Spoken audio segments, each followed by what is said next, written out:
Sup Shredders, my name is Logan aka Spiderhands and welcome to an SP Reacts where today we have ourselves a track by an act named Murder by Love titled Through the Fire, and if we switch over to here we have ourselves a track here on Music B with the art up on the screen here. Apparently these guys have been going for around 15 years and their members, as I understand it, are Andrew West is the lead vocalist, who apparently their grandfather is the legendary country artist Speedy West, which is actually kind of cool.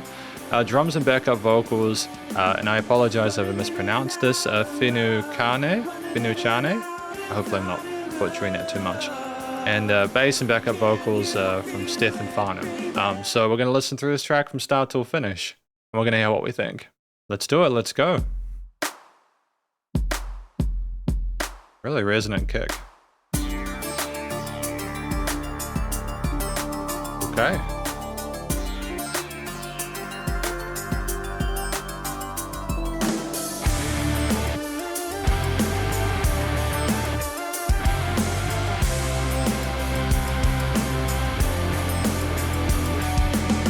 Running in and out of love, running in and out, it's not enough.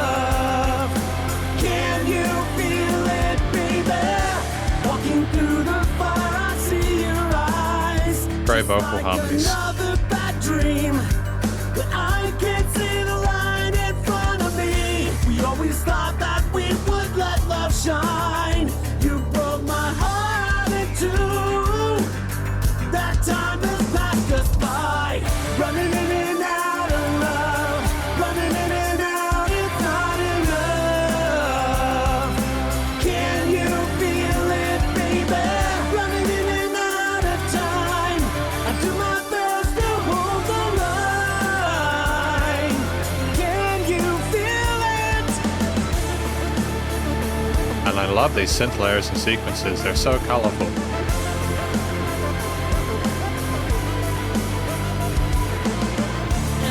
Smoke is all clear, and still you're standing right here, wanting me more. It's just a feeling you can't ignore. This time I'm gonna break free. You're never gonna change me, no. I'm gonna leave you in the fire. Great syncopation of those hi-hats.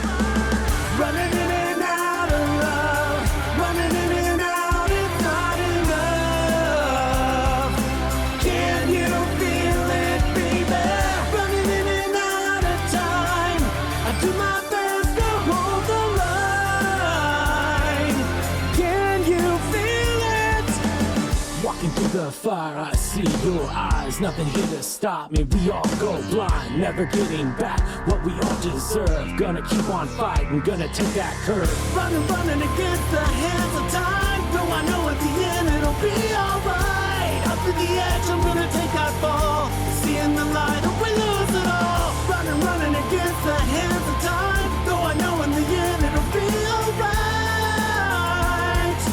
Through the fire, and we'll never stop believing. Running in and out of love, running in and out, it's not enough. Can you feel it, baby? Running in and out of time. I do my best to hold the line. Can you feel it? Keep running out of love. I can never get enough. It's written on your face. I can be your saving grace. Keep running out of love. I can never get enough. As we walk into the fire. It's just a great old lead to have these synths come in. As we walk into the fire. Oh, what a fade out, nice. As we walk into the fire.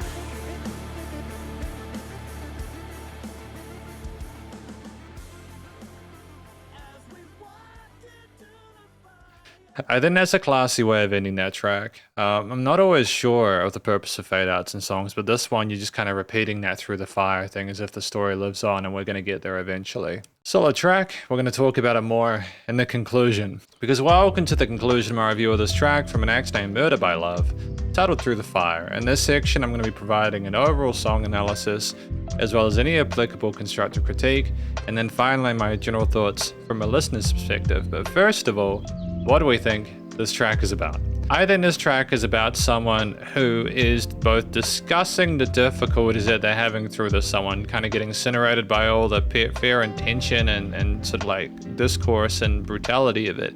But they're also saying that they will get through it, they will come out the other side like a phoenix reborn from the flames, they will make it through the fire and things will get better. I feel like it's a tale as old as time. You know, provided you're walking in the right direction out of the flames, not back into it. I feel like it's subject matter that people are going to be able to relate to and get behind. I think part of the reason this track works so well is because of how into it the vocalist is. They clearly have a great sort of passion for what they're discussing there. They express themselves neatly. I liked the rapped parts that we had in that kind of interlude section there. It was a nice contrast to a lot of the sung parts. I just feel like we work ourselves neatly within the range that is presented by the different guitar, synth, bass, and drum patterns, and ultimately it's just quite compelling music. We show a solid head and chest voice, very comfortable in our range. There are some interesting effects on our vocals. I think there's like a filter or like a flanger or a phaser in some points there that kind of gives it a kind of otherworldly kind of tone to it. And that kind of fluctuation is just an interesting way of presenting itself. But I think that typically we hit the notes, so we put a lot of context in there, but I also don't think we over-egg the pudding, so to speak, and genuinely, yeah, it's very good, you know, easy to listen to. And I also think it was great to allow the other elements within the track, such as those synth leads and other bits, to have their time in the sun as well. Because this track is 4 minutes long. It's just outside the 2 to 4 minute sweet spot, where if you go longer than 4 minutes, you really need to ensure that you're providing enough compositional diversity to really justify people continuing to listen to your music. And within this, I feel like there's enough range there with the different ideas, instrumental combinations, the different sort of verse and chorus parts there, the interludes, etc., the different vocalizations, etc., the different synths and sequences.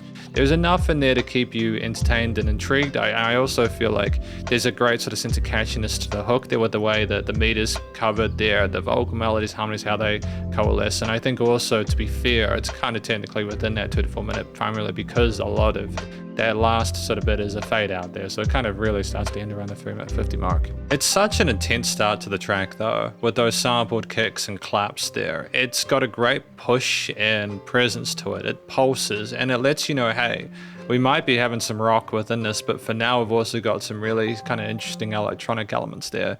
Mixture of 8th and 16th and with a chord note pulse there.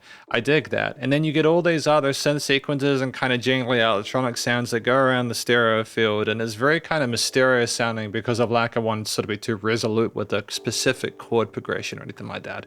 It's very kind of mysterious. It kind of reminds me of a lot of kind of 80s electronic music. But once you start getting into the kind of main bulk of those guitar, bass, and drum ideas there, it starts to you get more of a feeling of the personality of the track, the backing behind the vocals, and how they intertwine. But I also like how we present not only synths on top of those distorted guitars on the right left side, you know, double tracked, typically playing power chords, with a mixture of different sort of palm muted and kind of but interesting rhythms on those electric guitars there. But just the use of subtle vibrato on some of those lead tones there.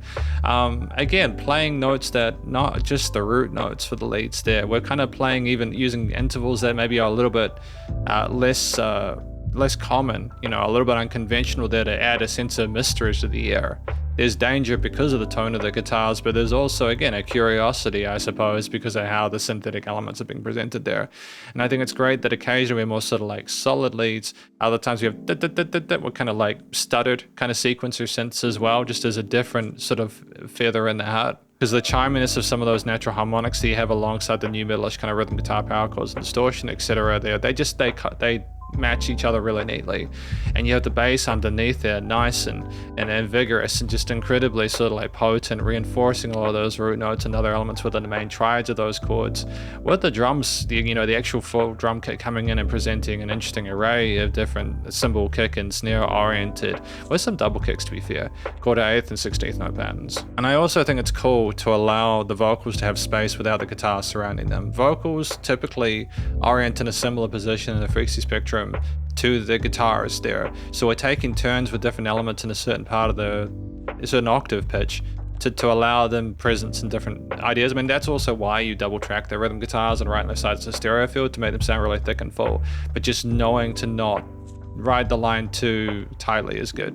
And there are some really cool snare fills as well on the drums for various transitions there, going into 30 seconds occasionally. Very tight, a tight percussive performance there with the synth pads and sort of strings on the side there, adding a sort of mystery and magic to the flow of it, a nice sparkle in the upper range there. The track is very full sounding, and there's almost a kind of weird playfulness to some of those synth tones at the end there that does make it sound very sort of like Tronish or cyberpunkish, depending on how closely or separately they're related in terms of genre influence. But basically it's just a really fun sound tone and texture. I feel like Murder by Love have deliberately found really interesting sounds to put in that, again, they niche well in terms of the main sort of key signatures and scale choices and stuff. They're not kind of antithetical to that. They're diatonic for the most part. But they just, again, not taking the listener's attention for granted there. And even if we go back to the original refrain, there's some of those instruments that we had initially, it's more because we've had enough space from them to be able to appreciate them more when they return. It ties the track together, helps to make it seem more sort of intrinsic. I also just want to sort of make a comment about the rapped parts of the vocals. Why I appreciate their existence is primarily because you already have a lot of color within the arrangement from a thematic perspective, but also from chord progression and harmony perspective. It's a minor oriented track there that has a lot of promise in the upper registers to not make it seem too sort of dismal, dreary, or aggressive. But having less of a colorful melodic vocal line for those rap sections just makes it less complicated, and it's again, a palate cleanser. You're like, oh wait, why are we discussing it like this? It's more of a rhythmic orient there that is a nice kind of it's a nice kind of combination, again, with those bass and drums and parts like that. It's just they've got awareness of how much they can do, how many notes they can fill in at one time before it becomes too much. You don't want to have a kind of a weird, louder part relative to the intensity of the intricacies of those harmonies. So I think effectively, the way we've vocalized and presented ourselves in combination with the different guitar, synth, bass, and drum parts, the various voicings and interpretations of those with a tight performance across the board is very, very good. And I think we balance the intensity of the chord progressions and the power of some of those rhythmic elements with the need to not be too heavy with the brighter elements there. Ultimately, I feel like the chord choices, melodies, and separate things are good. There's, again, seamless transitions between elements, and I don't think there's a note out of place. Studio recording, mixing, and mastering across the board. Again, with the start of those kicks and sort of percussive elements there, those samples, right into the riff there with a wide variety of synths, guitars, bass drums, and vocal tracks there. I think that's just very well fleshed out in the stereo fields, left and right sides of the cans, as well as in the frequency spectrum with no weird resonant frequencies. There are lots of different tones and textures and timbres included within this, but we take turns with each, so it never becomes too intensive an experience there. It's kind of really nicely glued. There is dynamic range both from a compositional and a production perspective, with variation of the instrumental layers and the way we sort of present them.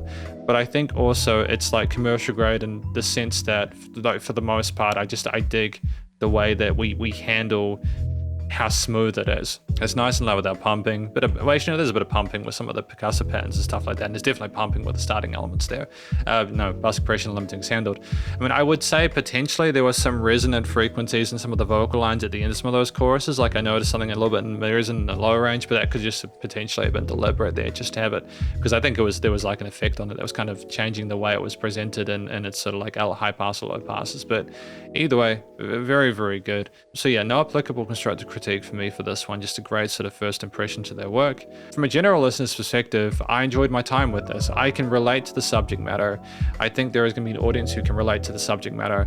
I feel like it was an authentic, effective performance. It was nicely decorated, and I think that it was just classy again to have that fade out then with the automation on the volume of the master track. It'll be interesting to hear where they go from here, whether they continue to build upon this existing story or whether it's just an angle they wanted to explore. But I suppose we'll find out in future. Either way, just great to listen to their music. Thank you for watching my review of this track from an act named Murder by Love, titled Through the Fire. Hopefully you enjoyed it. If you did, please do go show them some love via their various social medias, and I think they're on all digital stream platforms including YouTube, Instagram, Facebook, and TikTok. And stay cool and stay safe, and please remember to support your local musicians and artists at this point in time, as they need the help more than ever thought of crazy stuff going on in the world. And I will catch you in the next SP Reacts. Spiderhands out.